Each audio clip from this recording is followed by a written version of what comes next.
Hi everyone, and welcome back to my channel. And if you're new, welcome, and I hope you'll consider subscribing for more great videos like this one. So you guys really seem to like my video of newborn baby hacks, so I wanted to continue that into a new video of hacks that you can use throughout the first 12 months of your baby's life. Now these are hacks that I have discovered over the past 5 years of parenting 2 children, and also that I have discovered through extensive research and Googling on the internet during those late nights of feeding my new baby. So I hope that you'll find them helpful, and this is enough rambling. Let's hop to it and talk about some baby hacks to make your life easier. So I'm gonna kick this off with a hack that you might have seen in my diaper bag hacks video, but it is one that I absolutely love, and that is using a plastic wipes container to make the ultimate baby changing station. So all you need to do is secure a wipes refill to the top of a plastic wipes container with 2 hair ties, and then you use the inside as a storage compartment for a change of clothes, some hand sanitizer,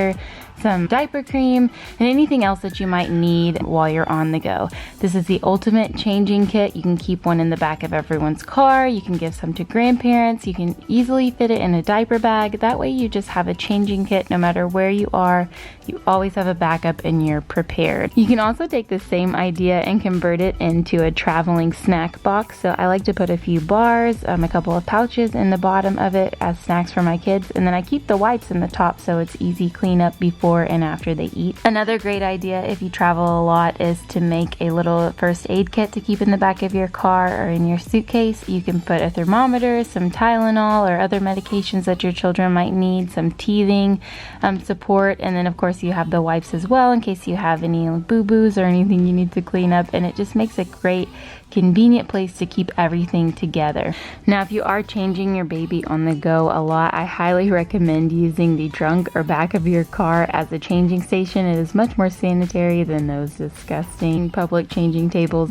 I also recommend that you keep a roll of these dog poop bags in your diaper bag at all times. That way if you have a dirty diaper or soiled clothes, you can easily just tie them up in that bag. That way you can keep everything clean until you can find a trash can or an appropriate place to put it. If you're changing a squirmy baby, especially in public when you need them to be still, another great tip is to hand your baby a bottle of diaper cream or a baby wipe so that they can feel like they're involved in the change, and it sort of distracts them from rolling back and forth. Another tip I have for the super wiggly baby is to use zip up clothes whenever possible. My son hates having stuff going over his head, and he's always turning from side to side when I'm getting him dressed, so zip up clothes have just made it so much easier to get him dressed. And also both of my kids seem to have really big hands, and getting their hands through tight long sleeve clothing was always a struggle for us. So you might think this hack is a little silly, but if you have a child with large hands, then I'm sure you can relate, and maybe this will help you. So all I do is I simply just cut off that tight wrist cuff from their pajamas and long sleeve clothing,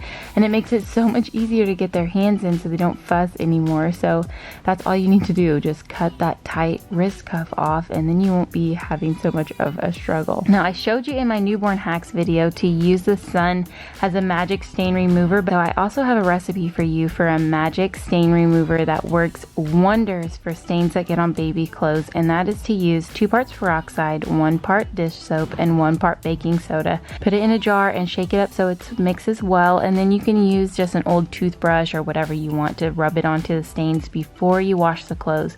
Usually this works so well that the stains are pretty much gone before I even wash the clothes. Another thing about baby clothing is that it's pretty small, and it can be tricky to organize it in a drawer or in a closet. So I have a couple of tips for you. If you do want to hang up your baby's clothes, I recommend sorting them into outfits and then using clothespins to attach the pants of the outfit to a hanger, and then slipping the onesie over that.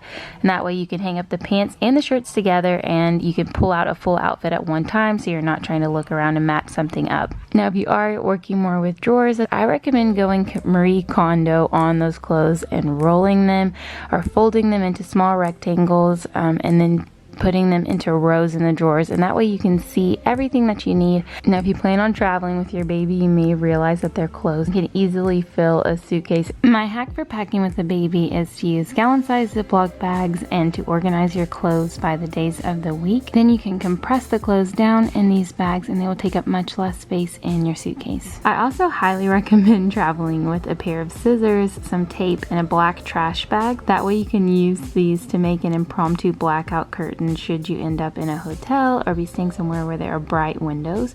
You could also pick up a white noise machine like this small one that I got off of Amazon because it easily fits into a suitcase, and then you can recreate a dark room with the white noise machine to help your baby to sleep better in a new environment. I also recommend packing some tape or band-aids along with you because they make great impromptu plug covers. Now, if you're like most of us and you open your diapers the way it's recommended to, you may realize that it's actually pretty hard to pull out those first few diapers from the bag. It can be a struggle, and when you're working with a baby and trying to do things one-handed, it can be even harder. So I found that if you turn your bags of diapers on their sides and cut them along the side of the bag, it's actually much easier to pull the diapers out. I don't know why the manufacturers don't recommend this anyway.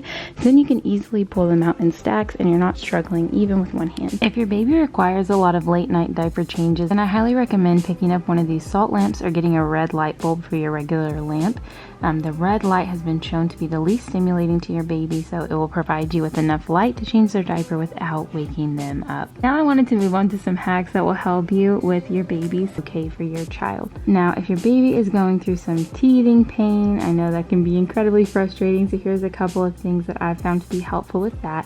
One tip is to take some clean baby wash rag and then place a drop of baby food or water in the middle of the towel, twist it, and put it in a Ziploc bag and freeze it. It's super easy for your baby to hold on to it no matter their age, and the cold, crunchy, icy in the middle is so soothing. Some other things that I have found to be super helpful for teething with my kids has been a mesh teether. I do like it much better than the silicone teethers, and you can fill that with frozen fruit or ice or whatever you think your baby would like. And then also teething tubes. This teething tube is amazing. It has such a nice texture, and the way that it's shaped makes it easy for my baby to manipulate and reach all of the spots that are bothering him in his mouth. You can also use a baby food pouch to make some frozen baby food bites. All you need is a pan or a tray, and you can put little dollops of different size of the baby food on there and just pop it in the freezer for about 20 minutes. These melt super fast and they're fun and challenging for your baby to try to pick up, so it's good practice for the pincer grasp and it's soothing to their teeth. Another hack that I showed you in my breastfeeding hacks video is to use a pacifier that comes with a lid and fill that with breast milk, and you can put the pacifier into the breast milk lid and freeze it, and it makes a little pacifier popsicle that babies of any age can use. Another hack for pacifiers is to use souffle cups that you can pick up at a restaurant to keep them clean. You can put a few in your purse or in your diaper bag or even in your car, and then you can have some backup clean pacifiers whenever your baby inevitably throws one on the ground. Now, if your child ever should require medication, I learned this tip from our doctor and it has been so helpful in keeping up with it. So all we needed to do was write a chart on the side of the bottle with a Sharpie, and then I'll just put a check in each square after each dose that he takes. The chart is divided by days, and so it helps me to remember if he has had his medication or not. If you have health insurance and you haven't yet claimed your free breast pump, then I highly recommend checking out the link in the description below. They will send you a free breast pump of your choice within about a week or two of submitting your information. So if you're looking for a place to store your bibs, one tip I have for you is to attach a command hook or two to the back of your high chair. That way you can hang your bib and have them accessible when you need them. Another thing that we of course all need to be doing more of is tummy time with our babies. It helps them to get stronger and to develop better motor skills, but this can be a struggle, and so I have a few tips for increasing tummy time. One tip is to do tummy time on your belly, so you'll lay on your back and put the baby on your belly so they can look down at your face. You can then talk to them, make funny faces, or do whatever you need to do to keep them engaged and staying on their stomach longer. You can also use a Ziploc bag to make a tummy time water mat or a tummy time art project. You can simply put in some water and toys in the bag and seal it up really well, and then put tape over it to be extra safe, or you can put a piece of paper with some paint in the bag, seal it up really well again, and lay it down, and your child should enjoy the sensory stimulation, and it will keep them occupied in tummy time for quite a bit longer. Now if you're into these DIY sensory projects, make sure that you're subscribed to my channel, because I am coming out with a video really soon of all DIY sensory play ideas for you and your baby to do together. My last hack for you guys is one that you might have seen before, but if you haven't seen it, I'm happy to bring it to you, and that is to put a crib sheet over your pack and play or your play yard when you're outside. The sheet will offer a bit of shade from the sun, and it will also keep any pests out. Now I'm demonstrating this with my crib because I didn't have a pack and play, and I'm not rich enough to buy one just for my videos, but you guys get the idea.